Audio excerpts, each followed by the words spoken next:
Disclaimer, मेरी आप सबसे गुजारिश है, ये वीडियो सिर्फ एंटरटेनमेंट के लिए है, तो लिहाजा इस वीडियो को अपने दिल के फेफड़ों पे मत लेना। ज्यादा तबीयत खराब हो तो किसी अच्छे डॉक्टर के पास जाकर अपना इलाज करवा लेना। सुहासिनी ने हाल ही में अपने बेटे कार्तिक की शादी नायरा से की थी।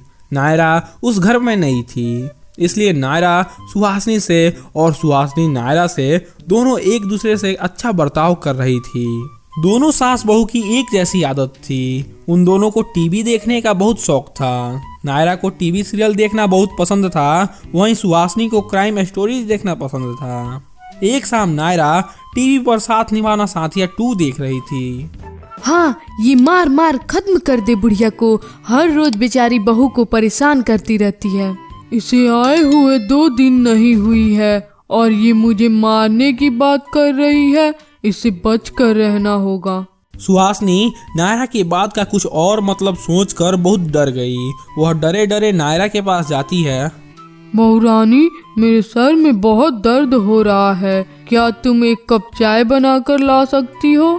बस 1 मिनट में गई सासू माँ, बस ये बुढ़िया मर जाए। गोपी बहू बहुत चालाक है, उसने दूध में जहर मिला कर दिया है अपने सास को।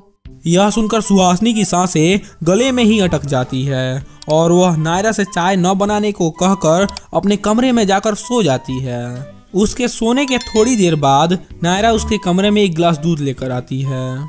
सासू माँ उठिए, मैं आपके लिए गरम गरम दूध लेकर आई हूँ। सुहासिनी यह देखकर डर जाती है। वह सीरियल की बातें सोचकर दूध पीने से मना कर देती है। नायरा कार्तिक के साथ कमरे में जाकर सो जाती है।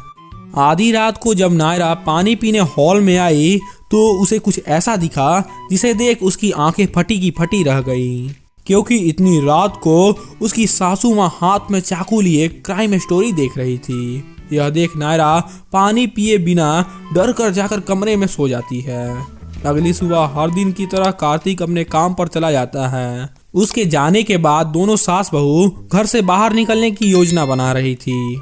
दोनों के घर से बाहर निकलने का कारण एक ही था, दोनों बिना वजह एक दूसरे से डरी हुई थी। नायरा बाजार से कुछ सामान लाने का बहाना बनाकर घर से बाहर निकल जाती है। उसके जाने के ठीक थोड़े ही देर बाद यही सही मौका है समझकर सुहासिनी भी घर से बाहर निकल जाती है। ऐसे ही शाम हो जाती है और शाम को कार्तिक घर आता है तो देखता है घर पर तो कोई नहीं था। वह नायरा को फोन लगाया और नायरा अपना फोन घर पर ही छोड़ दी थी। कुछ देर और इंतजार करने के बाद कुछ पता न लगने पर कार्तिक पुलिस स्टेशन जाता है और पुलिस ऑफिसर से सारी बात बताता है। सब सुनने के बाद पुलिस वाले उनके कुछ खास रिश्तेदारों के नंबर लेकर उन्हें फोन करते हैं। दोनों सास बहू अपने अपने मायके गई हुई थी। नायरा अपनी माँ और सुहासिनी अपने भाई के साथ पुलिस स्टेशन आती है। उन दोनों से ऐसे बिना बताए घर छोड़कर जाने की वजह पूछने पर उनकी जवाब थी कि सासू माँ आधी रात को चाकू पकड़कर क्राइम स्टोरी देख रही थी और मेरी सीरियल देखने की आदत से नाराज थी। नायरा जो सीरियल देखती है, उस सीरियल में एक बहू ने अपनी सास को दूध में जहर मिला कर दिया था और यह उस बात से काफी खुश थी और मेरे बार बार चाय चाहिए कहने पर भी वह मुझे दूध ही ला कर दे रही थी। उन दोनों की बातें सुनकर सब हंस पड़ते हैं। नायरा माँ को फल खाने की आदत है, इसलिए उनके हाथ में चाकू रहता है।